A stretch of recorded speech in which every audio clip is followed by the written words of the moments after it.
psychosis. I just put all this freaking blood, sweat, and tears.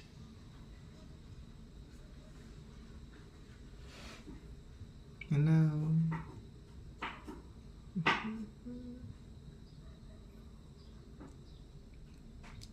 Nice to meet you.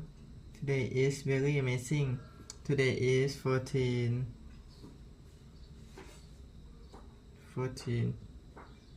January 2025. Floating it, up a channel to the side of a pyramid. And I totally believe that's how they did it. They actually used hydraulics to construct the pyramids. It makes I haven't seen that actually. I've always seen them rolling them on the logs. How were the hydraulics constructed? You have a tube of, let's say you have a tube of water. If I put something in the bottom of the tube that's lighter than water with a float attached to it, I put a rock with a float. Maybe you take animal skins and you blow them up with air. It will float up the tube and pop out the back. All you got to do is have the tube be able to hold the integrity. So I can't do it for 1,000 feet, but I can do it for 20 feet. It's like the way a lock works in a canal. Like I'm going into a lock, I close the gate, I flood the lock, it lifts.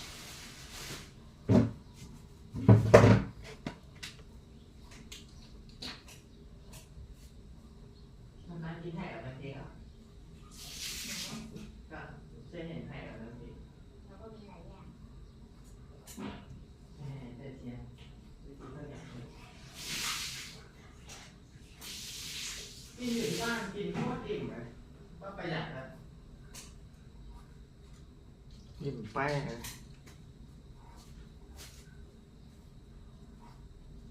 ถ้าใช้กินข้างนอกก็200 กว่าบาท200 กว่าบาทแต่ถ้าเอากล้วยไปด้วยสักวี2 วีเลยนะตีพอดิ้งก็ประหยัดมาได้ครึ่งนะแต่ว่าถ้าพกไปครบเซตก็ไม่ต้องกินข้างนอกเลย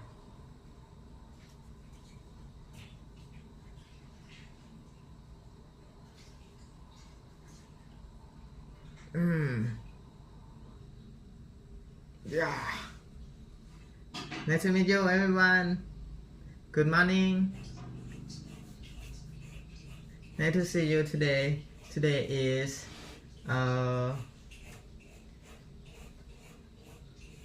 14 January 2025. Very cool, man. Yeah. You too.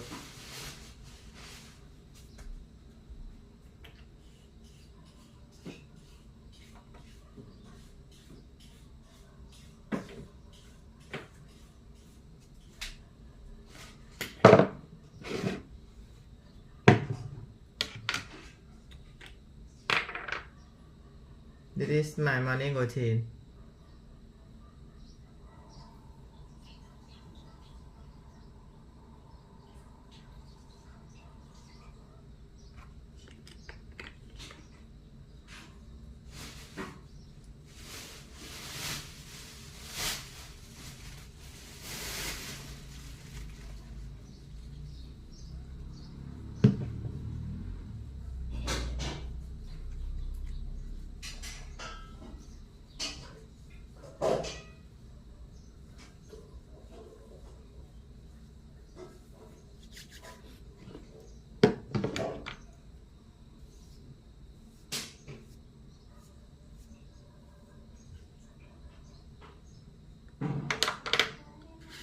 Okay.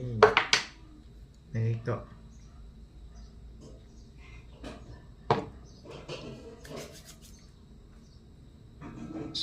The barge, I open the other locks, and I go out. So imagine a series of locks that I use to actually lift 100,000 tons of stone using water. Wow. Yeah, that's like very, very interesting. Yeah, I think that's how it was done, in my opinion. But water can be used for farming, for fishing. It can be used for security. It can be used for sanitation. In fact, there's without understanding water and the dynamics of water, there is no cradle of civilization in the Aegean or anywhere. I'll give you another interesting vignette. I go to Santorini, and Santorini's built up on this caldera, looking down on the Aegean. White city, right? Yeah, it's beautiful city. It's gorgeous, yeah. Okay, well, in the 20th century, you can take the elevator up. So I take the elevator up from the port, and the city is 500 feet above, or some number of feet above. And then on the way back, I see donkey rides, and you can take a donkey up. You can take a donkey up to Santorini from the port, or take a donkey down.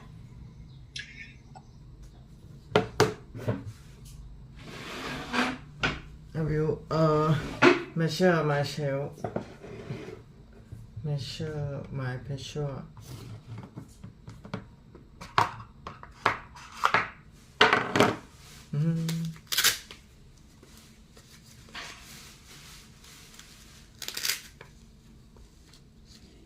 Okay, let's go.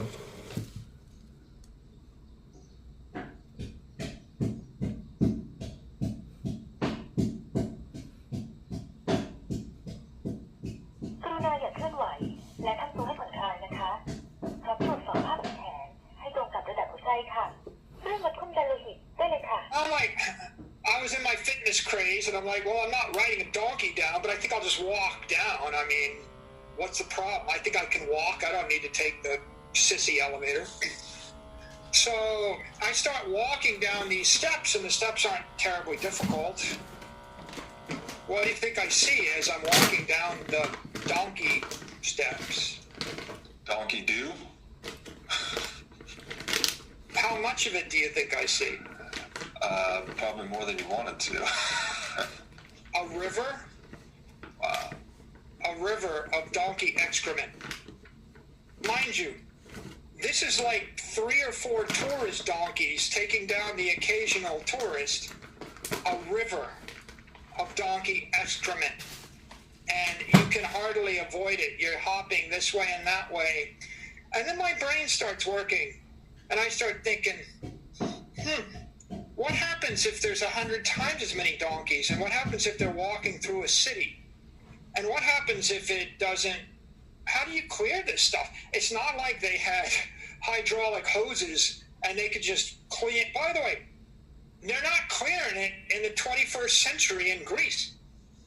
It's a river of donkey crap. I mean, they haven't figured out how to clear it 3,000 years later. มิ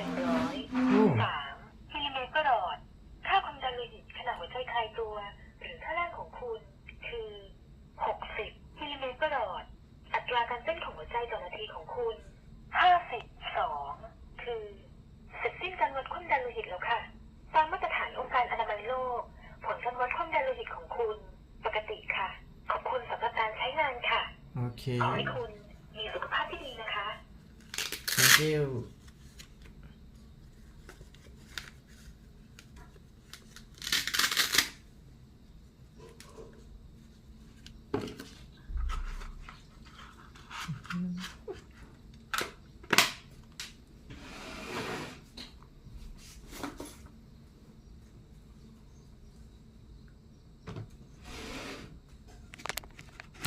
Okay, I will share my course with this.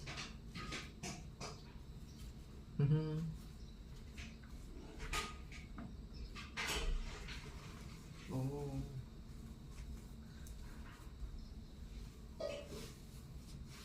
Today is very amazing, everyone.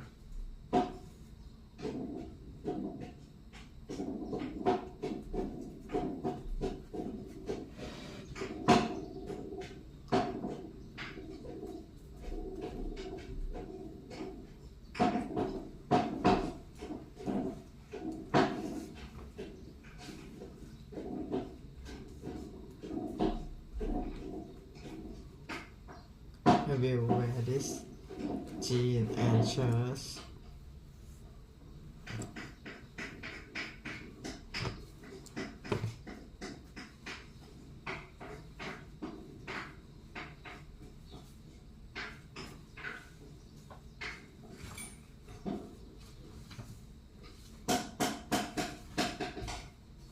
Nice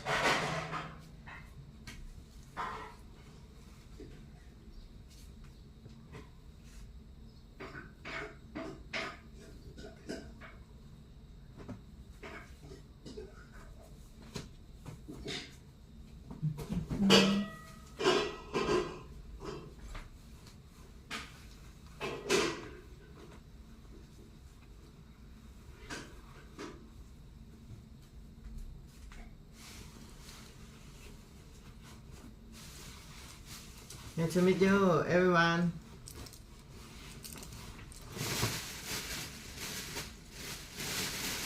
Missing for mission. Maybe my mission today is to revive my pump, automatic pump oil.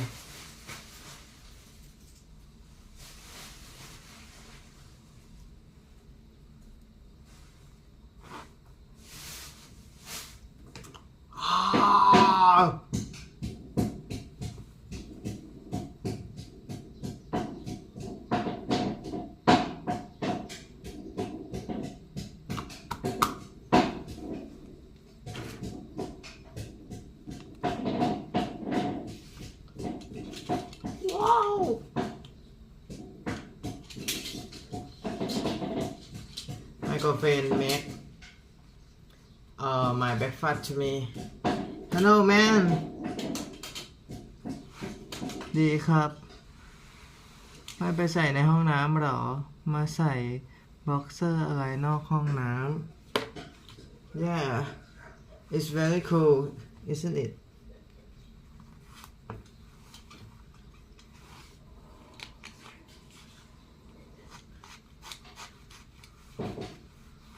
Okay and this is my shirt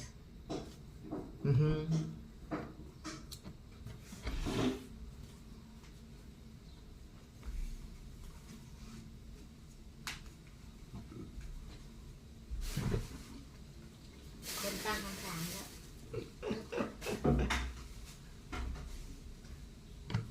Okay time to make breakfast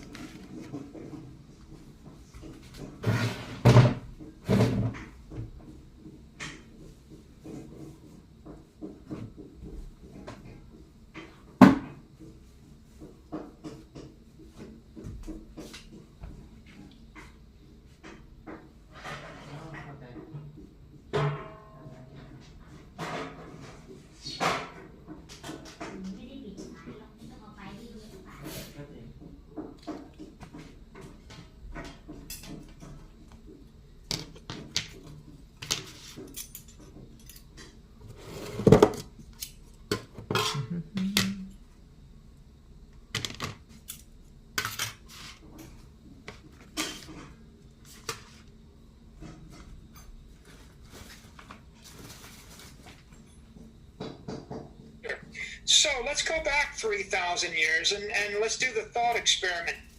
What's it like to live in a city using animal power to move stuff around? Dirty place to live.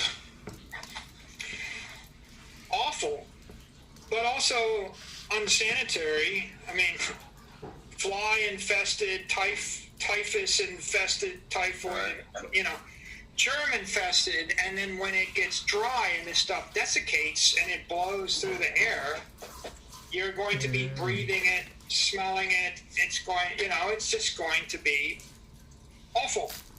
So, you want to drink it and eat it? Okay, this is not just a matter of creature comfort. You're going to die.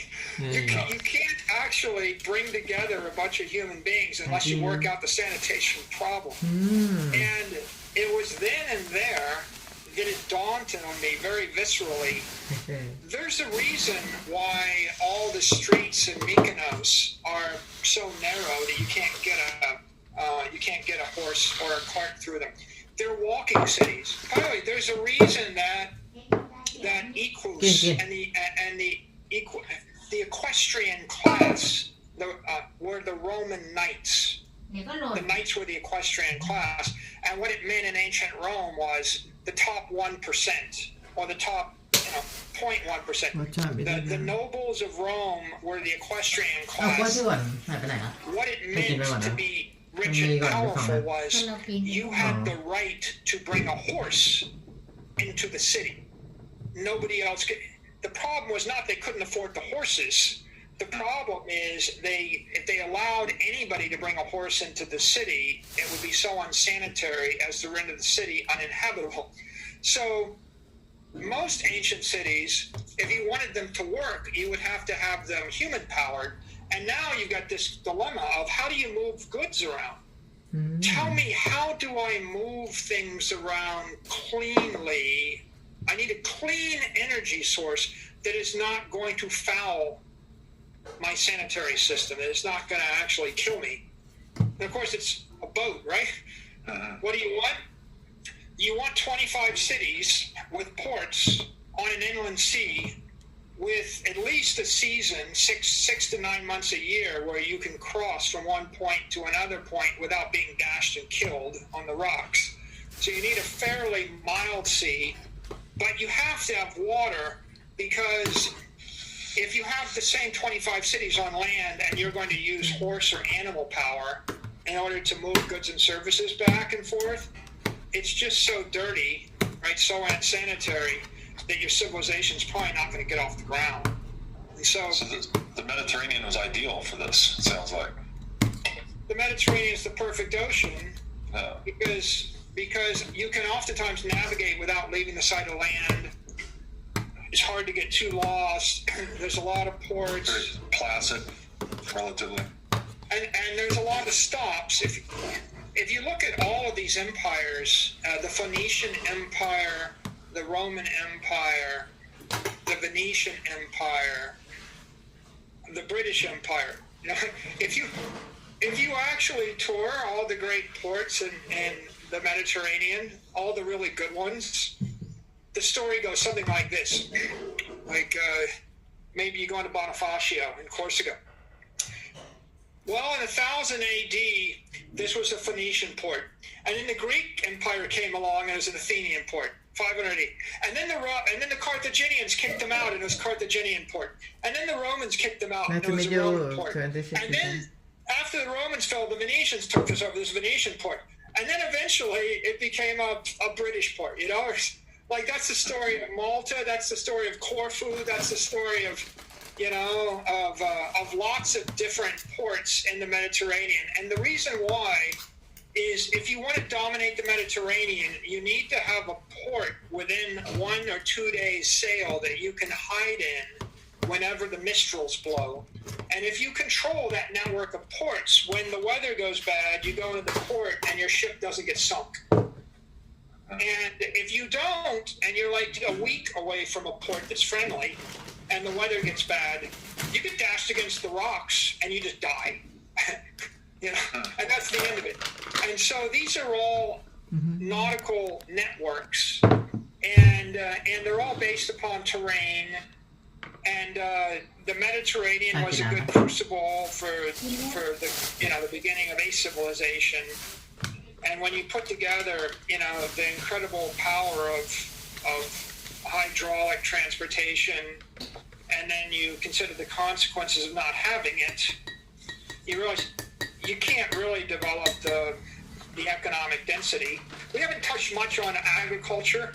We could, but the general theme is the same, right? When I drop you and you find a fruit tree, you're not going to go, oh, duh, there's a fruit tree in this clearing. I'm going to walk 18 miles to the place where I can find a different fruit bush. And then I'm going to walk 5 miles back to the place where the fish are.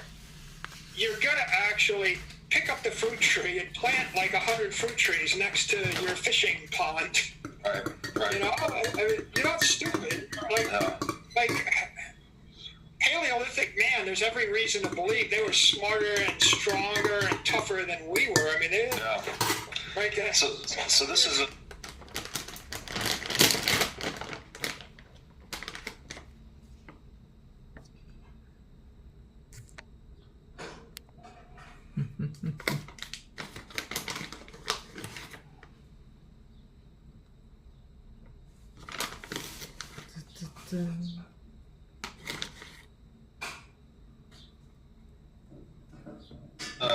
It's around. I think it's a great point that all of these inventions are leading towards increasing economic or energetic density, and that's what actually provided the bedrock on which to build a civilization. So maybe I'll try to give a quick overview, and feel free to jump in if I'm missing, but it started out with we can't handle an animal one-on-one, right? It's kind of our wits that make us who we are. Through our wits, we're able to communicate and coordinate with one another. One thing we didn't get into is kind of the Yuval Harari Sapiens thesis, where he says that man came to dominate the world because we can tell and believe stories. Like we're actually able to abstract and represent reality in symbols, and that's what gives us the ability to make tools and so on and so forth. But so with those strategies that are often cooperative, we've energized them with fire as kind of our base. I guess we're harnessing the energy of the world and ancient sunlight through using fire. And then the other interesting thing about fire is that it actually accelerated our own evolution, right? Our cognitive development was increased because we're able to liberate more calories from food and whatnot. And then also gave us the ability to make harder, stronger, better tools, I guess you would say too, in terms of metalworking. And then we could talk about and I think that's a great point too, is that mankind actually changes his own course of evolution through the conscious decisions we make. Like the tools we make in turn make us, which I think is a really interesting point to touch on later as well with money.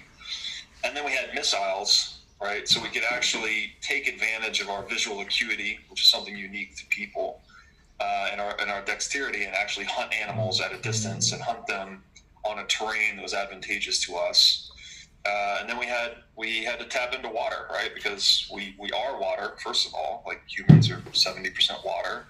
We have to consume a lot of water very frequently. I think that's the quickest way to die, right?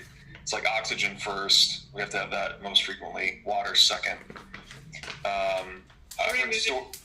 3 minutes without air, 3 days without water, 3 months without food. Exactly. And I've read too that people going without water actually... It's without air, 3 days without water, 3 months without food. Exactly. And I've read too that people going without water actually cry tears of blood. It's one of the symptoms that makes your eyes bleed, which is just interesting. And then, so not only is water clearly this life-giving substance that we have to, have access to fresh water and be able to implement it into our agricultural systems and whatnot, but it's also a tool for overcoming gravity, right? So we could actually construct larger scale structures and conduct commerce kind of at scale. So I think that's a great first principles view on what makes us unique. And we got to do all that to get to the Iron Age. Yeah. And we come back to this issue of being harder, right, and being stronger. We harness that fire and we start to work metals, and we move into bronze and we move into iron. And I think the Roman Empire is a great model for the way that human beings interact with technology and the way that they interact with a competitive world, and become both anti-fragile and get harder, smarter, faster, and stronger. And this same thing was going on in other parts of the world, but I'll focus upon Romans for a bit. You go read Livy's History of Rome, and he writes about the Roman Republic had 700 years before it even went to empire. And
ทิวสตรอเบอรี่ อ่ะ ใส่ย่าง ลืม อ๋อเอามาเลยลืมทุกที I'm sorry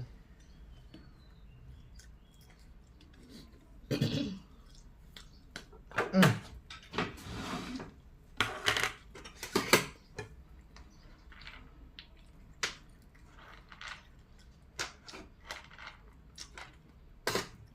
หนาวแล้วไม่อยากออกจากบ้านเลย อ่ะ อยากนอนห่มผ้าห่มอยู่บ้าน อ่ะ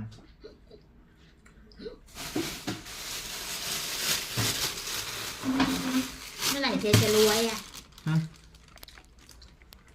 เมื่อไหร่เจ๊จะรวย อ่ะเนี่ยตอนนี้ก็รวยแล้ว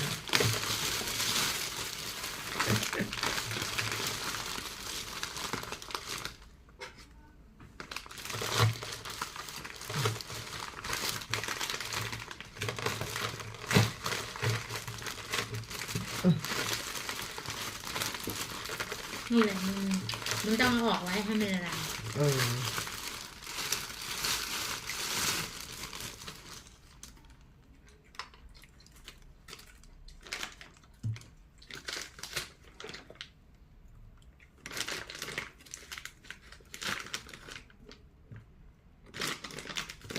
อ่ะมึงเหลือกับข้าวยำหน่อยเนี่ย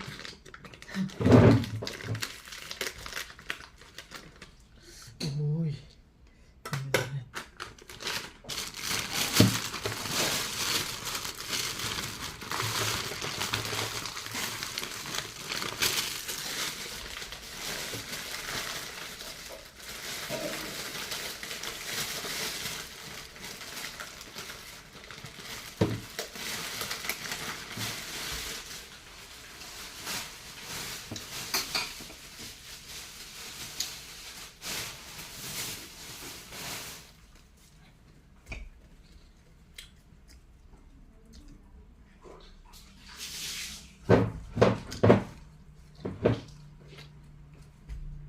อื้อหือ มันชอบเจ็บข้อมือข้างซ้าย เหรอ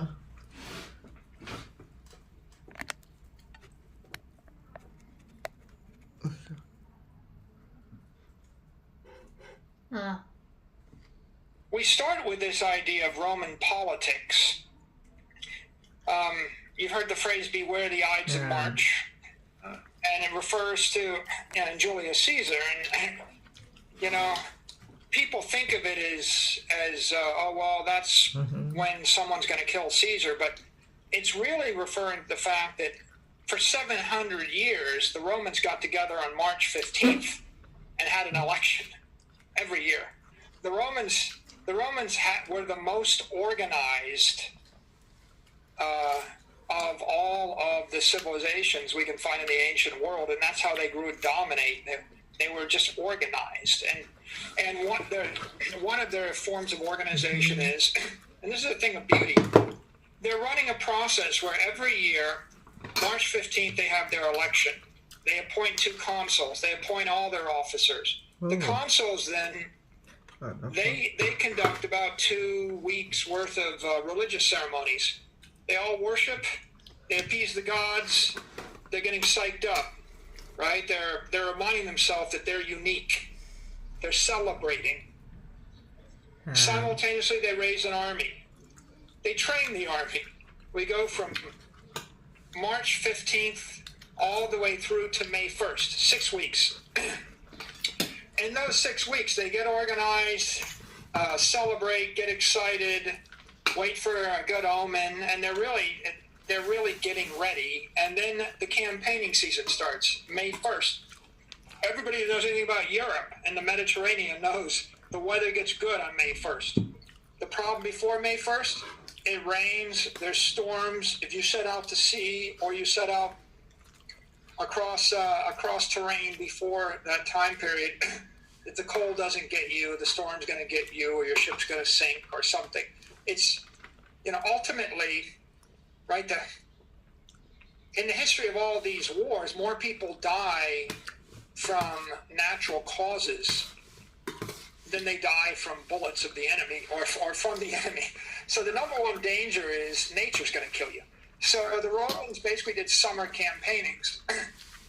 And so May 1st, they start the campaign. That goes through June, July, August, September. all good months. If they're still fighting something, maybe around October they wrap it up. They go into winter quarters by November. November, December, January, maybe they have a November, but certainly December, January, February, that's winter. They're not doing anything because the elements are a much bigger threat than the enemy is. and if you know anything about the Med, you can't navigate the Med in the winter.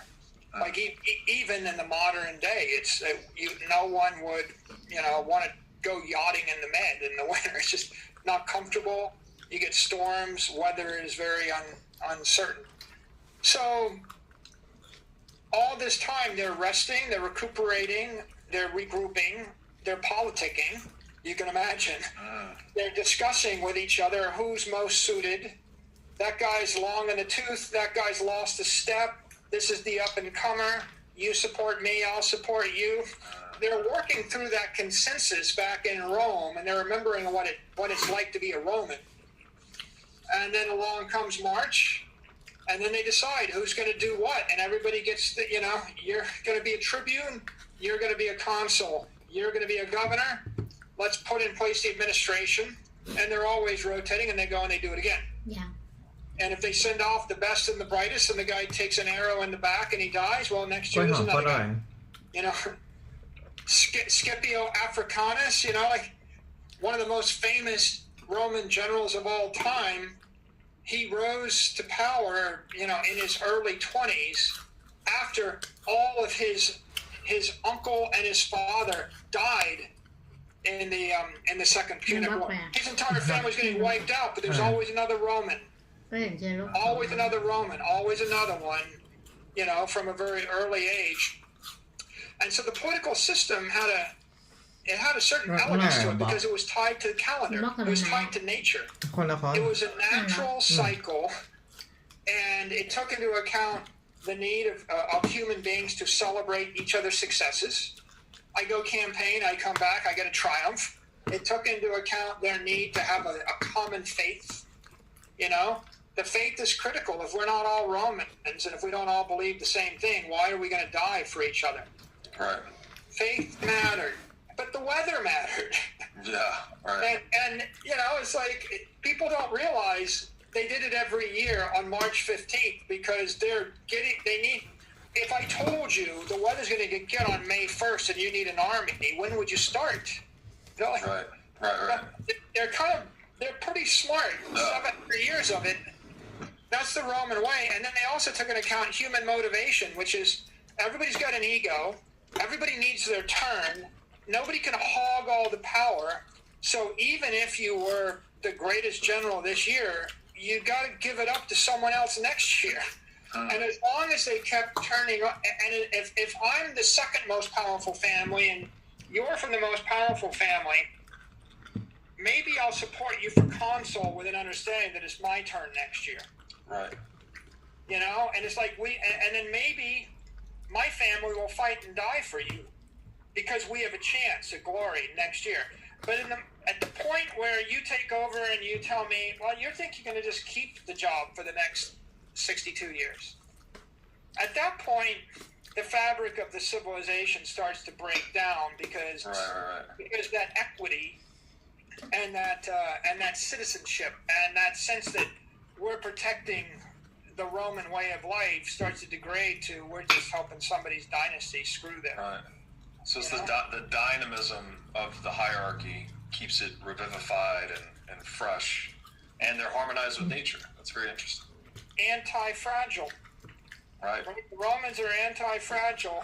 They're always going off to fight. Always, always, always. It's just the history of war after war after war after war. But they've got this, like a typical CEO, right? You could be in a job 10 years, 20 years. I'm 55. I've been in my job for quite a while. But it's not uncommon for someone in modern day America to be doing a job and become CEO somewhere between age 40 and age 65. Not uncommon. In fact, the captain of a yacht will oftentimes be 40, and they'll stay as captain until they're 65. You might do the same job for 20 years, 25 years. I once took a tour of the U.S. เขียน military, ไม่หนาวนะ and I was treated like a senator, and so it was an orientation tour, and they would take you to Army base, a Navy base, an Air Force base, a Marine base, Camp Lejeune, Fort Hood, โอเค etc. And one of the things they did is they took us onto an aircraft carrier, the John Stennis. And so I landed on an aircraft carrier, and then I got to tour the carrier, and then I got to meet the captain. The average age of the soldiers on the aircraft carrier is 19. Average age, 5,000 people in the aircraft carrier, 19. The officers are in their 20s, some in their early 30s. Do you know the oldest man or woman on the carrier, Robert? The oldest? The old man? The old man is 41. Wow. So I started talking to him, and the number 2 is 38. If you're the number 2 head of operations, it's an 18-month gig, and if you're the captain, it might be 36 months. And so I started talking, and this is a nuclear-powered aircraft carrier. These guys can start a war. They start a war. Like it's like 1/12 of the firepower of the U.S. Navy. Right. You can take down all but like 3 countries in a heart. Maybe you could take down any country in a heartbeat. It's a pretty important job, Robert. Right. ถ้าไม่กินแห้ง Wouldn't you say? Right. Absolutely. So I said to him, "So tell me your path to get here." And he goes, "Well, I went to the Naval Academy, and I did this for a few years, and every เพราะว่ากินข้าวเรียน 1 to 3 years, I moved to a different command, and I finally made it as a XO number 2 officer like 2 years ago, and I got promoted 6 months ago, and I'll have this command for like 24 months or something." And I said, "Well, let me get this. So there's only like 12 of you, right? So you're one of the top 12 most talented officers in the entire Navy. Like, how many people in the Navy? Hundreds of thousands of people in the military. This is one of the 12 most important jobs in the United States military, bar none." I'm like, "So in like 12 more months, you're leaving?" He goes, "Yeah, I'm leaving." I said, "Well, why wouldn't they want you to do this job for 20 years? Like, you could start World War III. I mean, like, why would you take the risk of like changing and putting someone else in the job? What if they screw it up? Like, we don't do that, Robert. We don't do that in any other part of our economy. We don't actually put 40-year-olds with term limits of 36 months in charge of cities, states, countries, companies. We don't even put them in charge of yachts. If you had a 100-foot pleasure craft, you wouldn't do it. You'd be like, "I find one captain, I'm keeping the guy for 20 years. I'm not changing." You wouldn't actually do that with a person that like cooks your food or mows your lawn. So, why do you think this guy's got to go after 36 months? Any guesses? Because the answer's going to blow your mind.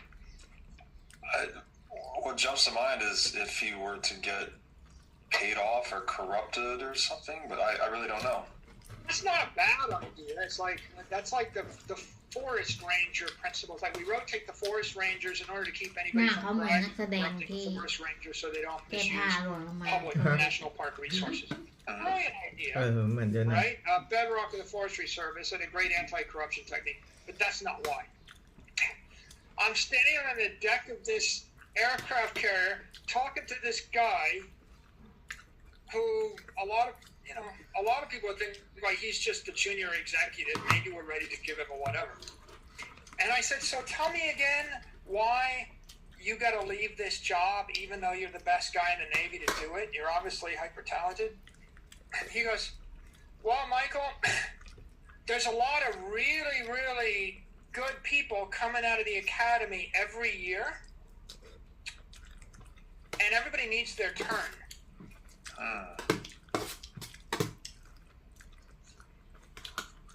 everybody needs their turn. You're talking about a 21-year-old lieutenant coming out of the Naval Academy saying, these people signed up to commit their life and their career and potentially sacrifice their life to be a Navy officer. And at the pinnacle is their hope that they could be the captain and have their own command. And at the pinnacle of that is captain of an aircraft carrier. And if you want people to love and fight and die and cherish your institution, you got to get out of the way and give them their chance. I mean, everybody needs their turn. And you start thinking, maybe we overestimate ourselves, right? This is why, again, a decentralized organism like Bitcoin is superior to a company because, as Charles de Gaulle said, right, graveyards are full of the tombstones of indispensable men. Right. Yeah. Right? It's like... This makes me think too, 100%. This makes me think too, as a kid, there was this notion that anyone, I grew up in Tennessee, but anyone could be president. Anyone could be the American president. Now that may be kind of silly and not actually the case, but that notion seemed to give people, at least kids, this motivation to really want to be patriotic and part and parcel for their country. So it seems like something about the possibility of achieving the highest level within an organism or organization sort of gives people maximal motivation or something like that. There was a time, like, there's a certain pride in being a naval officer if you believe when the head of a carrier looks at you when you're starting your career and says, you know, one day you'll have your turn in this. Yep. You and I are comrades. You're as good as me. You're the future of the Navy. Right. That's what will cause people to lay down and die for you, right? That's inspiration. That Absolutely. respect. Yeah. And that's what the Romans had in those 700 years, the height of the Republic. It's, you're a Roman first. This year, maybe you're under the command of, you know, your family's number one adversary. But next year, that'll be your command, right? And that's the Roman way. And there's a certain submission to nature and to the will. The organism is greater than any one individual, any one family. Good to know. And it's continually refreshing itself. We have to have a constant flow of new talent, new leadership. Someone drops the baton, someone else picks up the baton. That's what made the Romans great. They suffered no kings among them. Right. If you look at the Second Punic War, and then I think maybe it was the Second Macedonian War. Eventually, the Romans went to fight against, like, I guess, Philip of Macedon. He was a king, and he had an awful son, and his one son got fighting with his other son and convinced the father to murder the second son. And then the father realized that he made a mistake because his first son lied to him. You know, and the father was a nutcase, crazy guy, and the son was kind of crazy, and it corrupted the entire society. And the Roman consul was just the most talented general, and he knew that, you know, the way it worked is his officers ไม่ถึง were อาหาร from นี้มดไม่ every ขึ้น other competing family in Rome. If that general was lazy, drunk, cowardly, or stupid, it got reported back by the officer corps to Rome and to the Senate. And so they were slightly gossipy.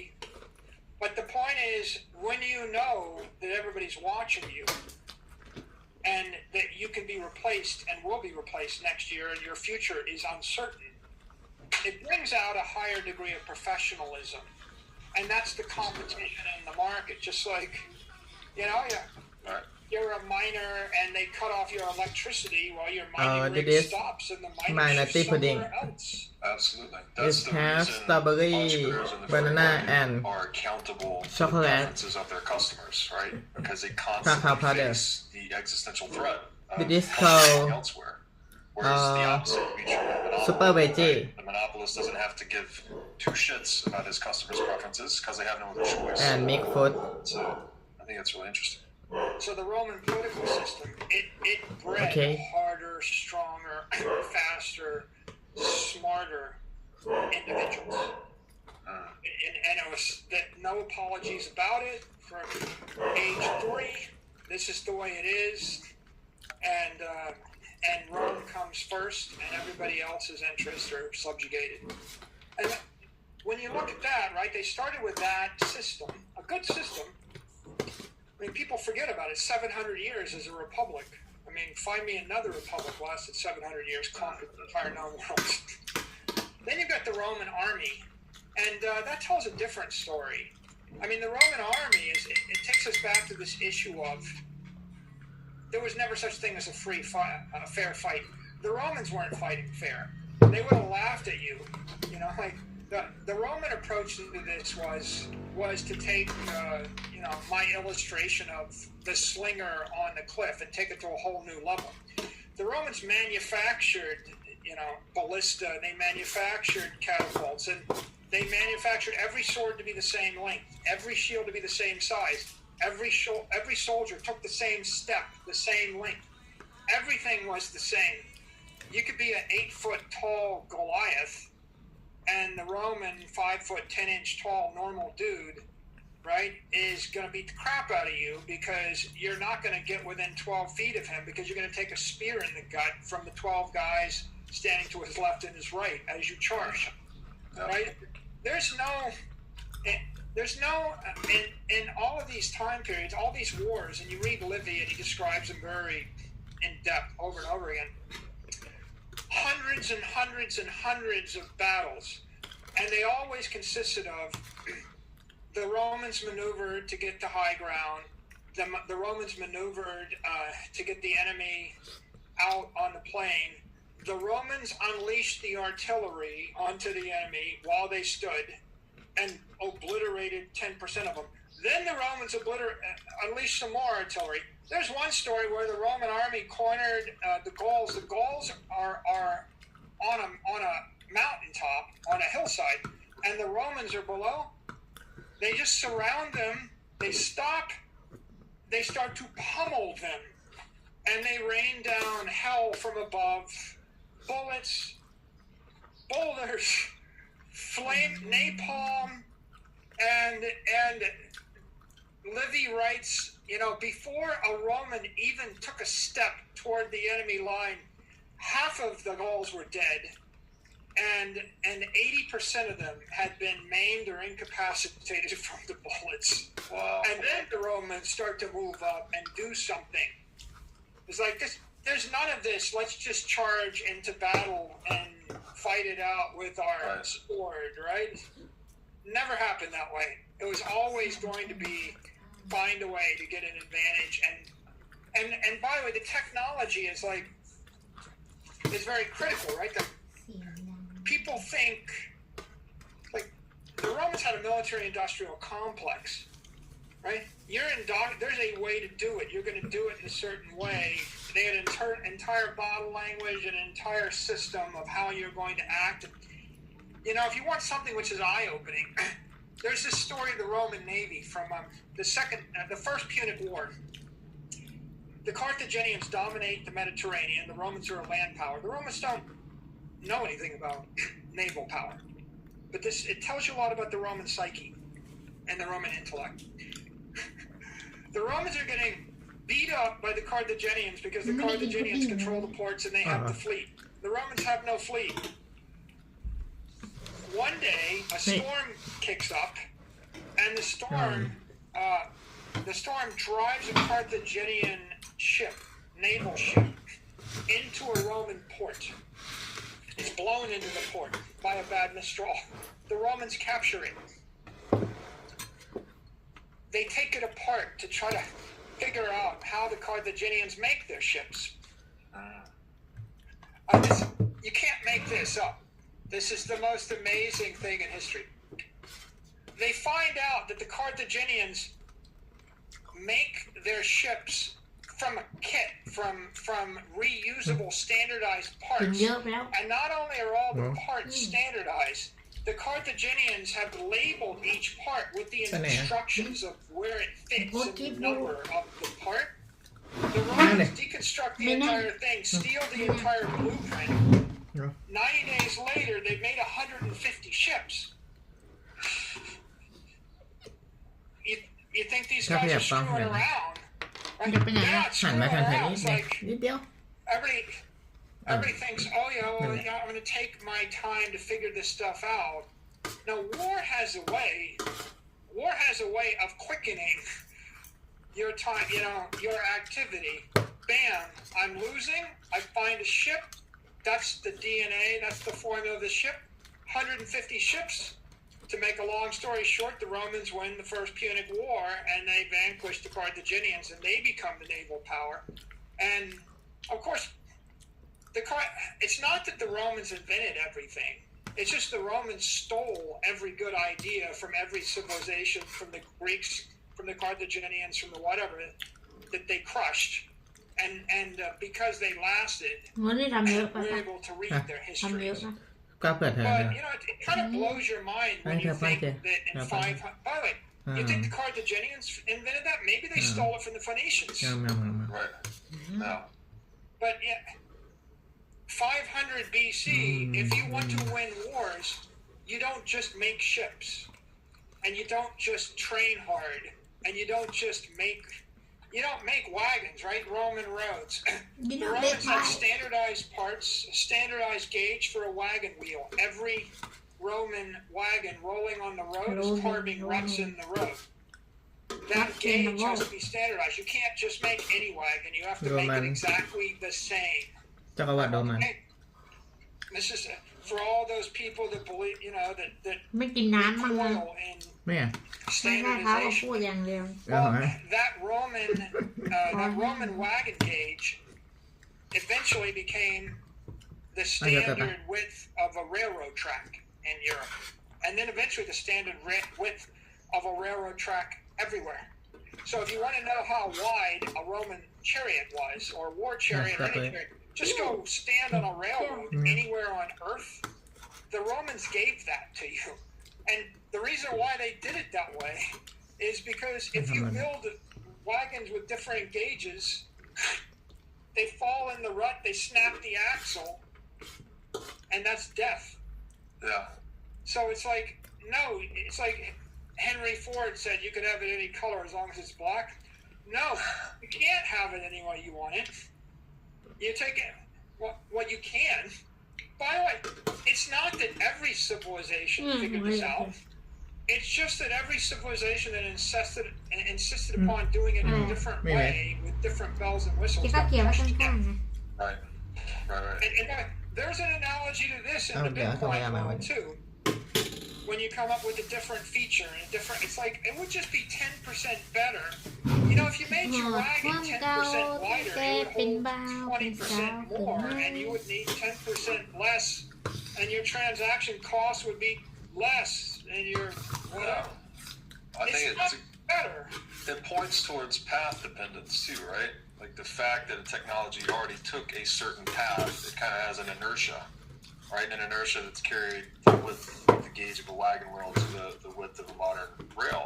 And I thought it was interesting too how you pointed to the civilizations that went out, the Romans or the Carthaginians are the ones that study their history, right?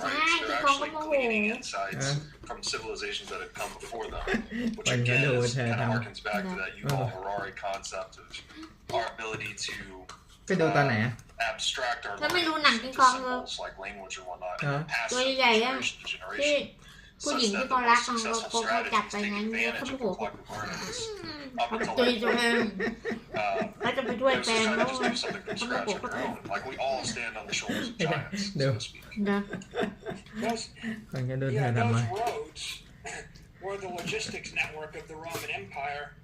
And if you can move goods and services, and if you can move armies faster inside your borders, then your King Kong enemiesไป can ล่างเอก move ได้ยังไง inside ก็ไม่รู้ their borders, right? Then you're gonna win, right? You've got กินหมักมี่ a ทุกคนนี่ major หมักมี่ advantage. And of course, มังมี่หน้าตาจะเป็น if อย่าง everybody นี้ lays down a railroad track that's a certain width, and you come up with an Magni. idea for a car that's got a Jackfruit. different width, who are you going to sell it to? มังมี่ แจ็คฟูด Right? Magni. People talk about protocols. แจ็ค being ฟรุตน้อย important. คนที่เขาจะรู้นี่29 คนนี่รู้แจ็คฟรุตไม่กี่คนหรอกรู้มังมี่นี่รู้เยอะเนี่ย Probably weren't the รู้ได้ไง first protocol รู้ either. ดิ อ่า But the point is, protocols ทุก matter, คนดูอ่ะ and there's- ใครรู้อ่ะ it's arrogant. อันนี้คือหมักมี่ผมเจียเรียกเอาอะไรนะ แจ็คฟรุต The Egyptians had protocols to ใครรู้ build มังมี่กดหนึ่งมา standard ใครรู้ size แจ็ค and ฟรุตกด standard สอง widths มา and standard weights and measure. Those protocols matter อันนี้มังนัด a heck ใคร of a รู้มังนัด lot.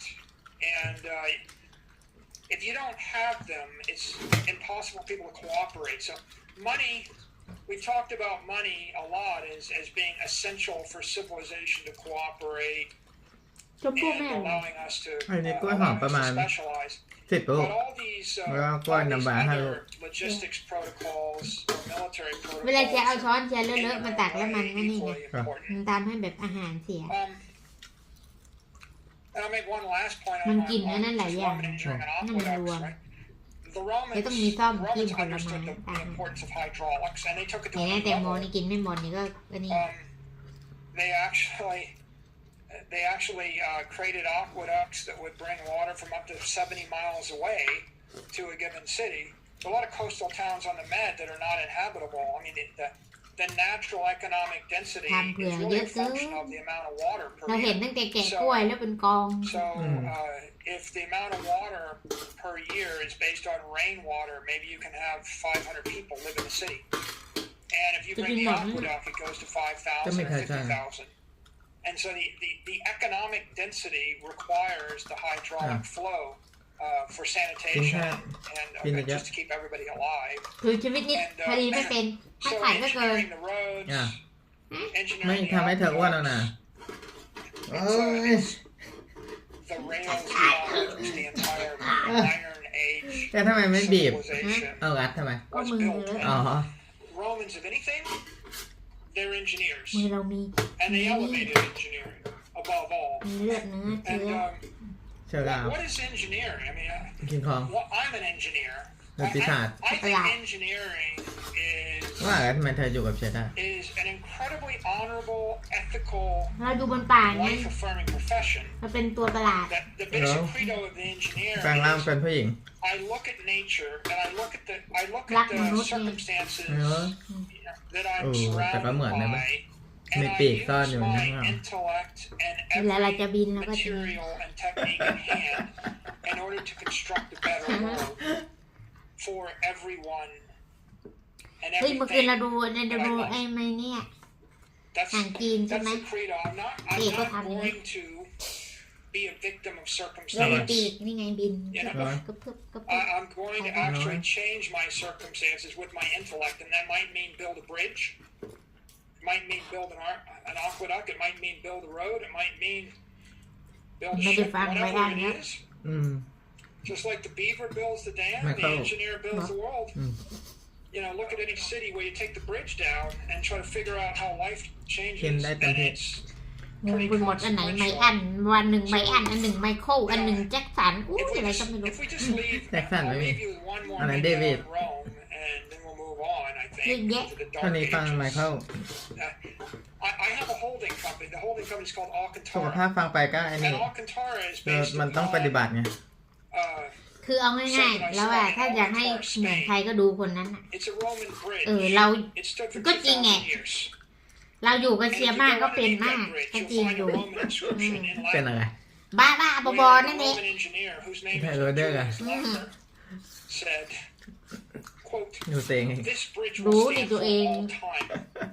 ใคร Unquote. จะไม่รู้ตัวเองเรารู้ดีที่สุดตัวเรา They น่ะ took their engineering คนอื่นน่ะไม่รู้หรอกเราไม่รู้ว่าเราบ้านะเราก็รู้ Yeah, it's, แต่อยู่ที่ว่า recall เราจะยอมรับหรือเราไม่ยอมรับ that Mm. the ถ้าคนบอกไม่รู้แสดงว่าไม่ยอมรับ I actually think แต่ว่าเธอบ้าเหรอ the Roman aqueducts, บ้าไง อย่างก็ there ว่า was แล้วไม่ปกติ to give the ดูดูก็ architect ปก skin ติ in the game, so to speak, that he would be ไม่ปก required ติหรอก himself or even with his ดู family ดี members to stand beneath the aqueduct as the เธอไม่ scaffold. ปกติตั้งแต่อยู่กับเชียร์ Right, so he knew it was his life, ดูดี possibly his family's life, on the line should his architectural abilities be incompetent, right? So เป็น these มาแล้ว people took ใครอยู่ they ใกล้ had, again, it's ซึ a มซับ protocol, right? จิต It's a วิญญาณ protocol, ดูด and พลัง an กิน incentive หมด or a disincentive malperformance ก็ for เลย that กลายเป็นอมตะ architect to take his profession very seriously. ซึมซับพลัง เดี๋ยว ของ เดี๋ยว มนุษย์ ก็เป็นอ I ม think ตะ what came to mind is you're talking about Rome as being incipient to all these civilizational technologies and protocols we use. ให้ช่วย What กัน ultimately ช่วย led to นะ the downfall of Rome was their monetary protocol being compromised. Right? It was the debasement of the coin. I think started with Nero, and eventually led to the forking into the East Roman Empire. And their political protocols compromised. Yeah, The series of civil wars, Caesar's being the most famous, but a series of civil wars where the political protocols broke down, even before the monetary protocols broke down. But you can see they're all related, right? And at some point, the integrity of the society แล้วก็มากินใหม่เหรอ broke down. ดีนะวัน They นี้ lost ทำเยอะ their integrity across all these areas. The collapse of the political system begat the collapse of the military system. The religion. How do you maintain your patriotism in Rome when one Roman army is fighting another Roman army? right.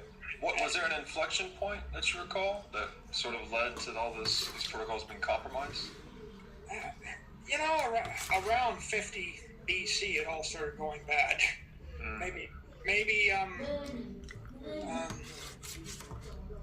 I'll come back to it. A whole series of wars in Julius Caesar's youth, and the rise of a series of strong men, and the นั่นไง weakening แล้วบอกแล้ว of the Alright. Republic. แล้วบอกแล้วว่าไม่ปกติ Trump, I think, Nó makes phượt great points in his books about, how it's the death Okay. penalty in Babylon Alright. if you screwed with weights and measures.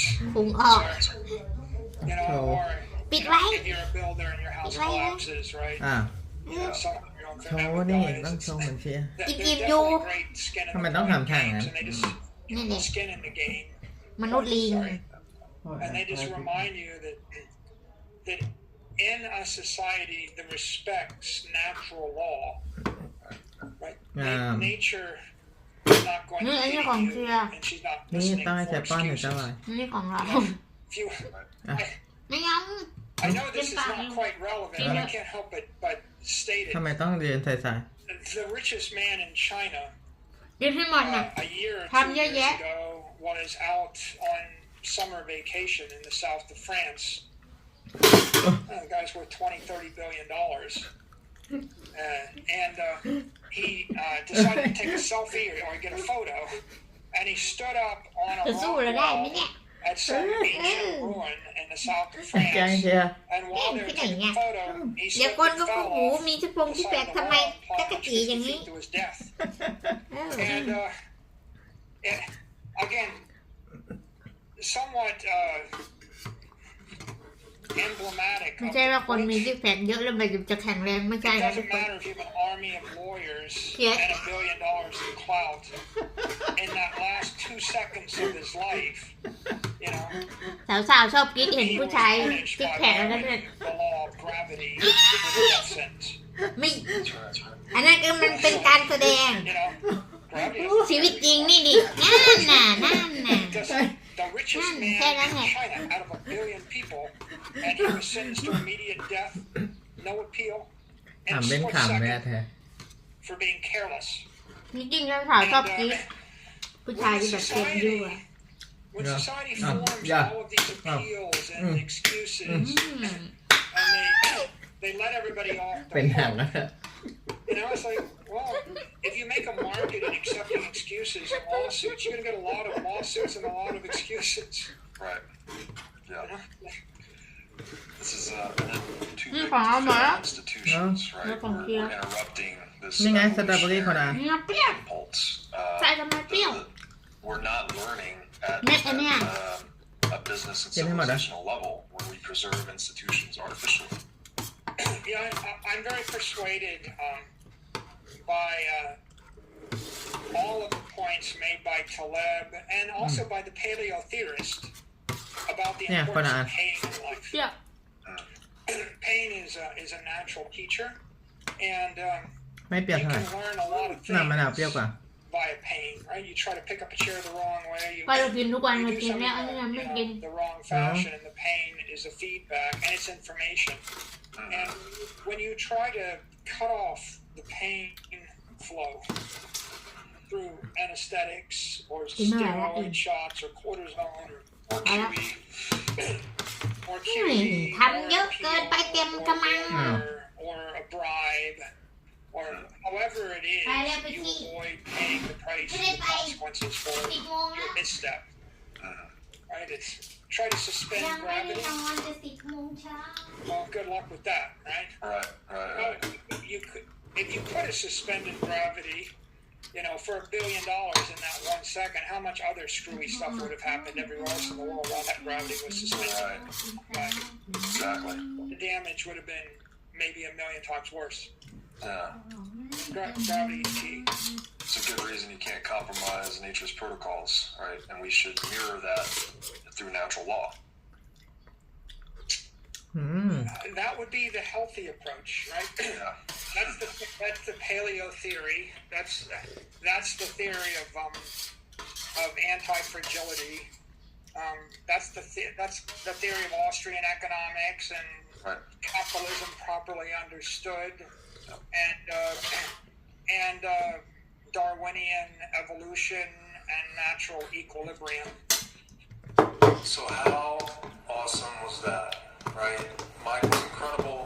He's very deeply knowledgeable about all things history, tech, energy. I hope you found that conversation as fascinating as I did. And I got a lot of fresh insights talking with Michael.